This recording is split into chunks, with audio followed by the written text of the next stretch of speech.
வணக்கம். இன்னைக்கு மகாநதி சீரியல்ல நேத்தையோட அந்த கன்டினியூட்டி போகுது. அந்த பாசிட்டிவிட்டி வருது அப்படிங்கிறத பார்க்குறோம்.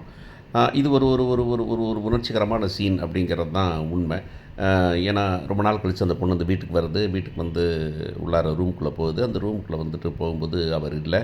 உள்ளார போனோனே அதுக்கு பல பல நினைவுகள் வருது. உட்காந்து பேசிக்கிட்டது, சண்டை போட்டுக்கிட்டது இருந்தது எல்லாமே வந்துட்டு அவர்களுக்கு பொண்ணுக்கு நினைப்பு வருது.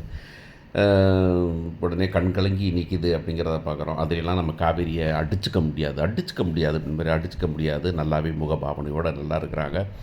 அப்புறம் அவர் வராரு. வந்தோனே அப்படியே பின்பக்கமா இருந்து கட்டி பிடிச்சுக்கிறாரு. கட்டி பிடிச்சுக்கிட்டு இந்த ரூமை பத்தி சொல்லுது அந்த பொண்ணு. நான் வந்து ரொம்ப நாளாச்சு ரூமுக்கு. எனக்கே இப்போ வரும்போது ஒரு மாரி இருக்குன்னா, உங்களுக்கு எப்படி இருக்கும்? இந்த ரூமில நீங்க ஒரு மாற்றமும் பண்ணல. அப்படியே வச்சிருக்கீங்க ரூம. கொஞ்சம் ஃபோட்டோஸ் தான் எக்ஸ்ட்ரா வந்திருக்கு அப்படின்னு. எப்போ ஃபோட்டோஸ் வந்துச்சு? அப்படிலாம் கேட்கும்போது, இந்த வந்தாரு இந்த ஆட்டத்த கலைக்காத அப்படிங்கிற மாரி விஜய் வந்து, சரி ஓகே. எல்லாம் ஓகே. நீ என்னைய விட்டு போ மாட்டேன்னு சொல்லு. நான் எவ்வளோ கஷ்டப்பட்டேன்னு தெரியுமா?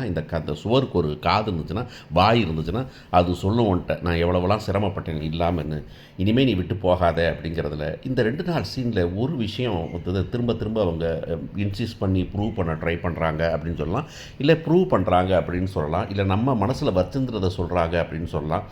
விஜய் வந்துக்கிட்டு நான் விரும்பி வரல. நீ என்ட்ட வரலைங்கிறதுனால தான் உன்ட்ட வந்தேன் நானு. நீ என் கூட இருந்திருக்கணும் அப்படிங்கிறத திரும்ப திரும்ப சொல்றாரு.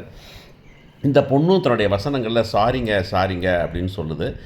இருந்தாலும் அப்பைக்கப்போ வந்துட்டு இல்லங்க சூழல்ங்க, நம்ம சூழ்நிலை தானங்க அப்படி பண்ணிருச்சு. என்விரான்மென்ட் தானங்க அப்படிங்கிற மாதிரி அவங்க அந்த பொண்ணு சொல்ல ஆரம்பிக்க, இவர் நீ எது வேணாலும் இருந்துட்டு போகட்டும். நீ அதெல்லாம் சொல்லாத. நீ என்ன விட்டு போகக்கூடாது அப்படின்னு சொல்லும்போது, ஆமாங்க இனிமே நான் எங்கேயும் போமாட்டேன். உன் கூடவே தான் இருப்பேன். நீ என்னோடு தான், நான் உன்னோடு தான் அப்படின்னு சொல்றது நிஜமாவே ரொம்ப நல்லாயிருக்கு. என்னைய விட்டுட்டு நீங்க கிடையாது, உங்கள விட்டுட்டு நான் கிடையாது. ஆனா வந்துட்டு நம்மள விட்டுட்டு பாப்பாவும் கிடையாது. இன்னைக்கு மொதன்னு ஐ லவ் யூ சொல்றேன் அப்படிங்கிறது நல்லாயிருக்கு.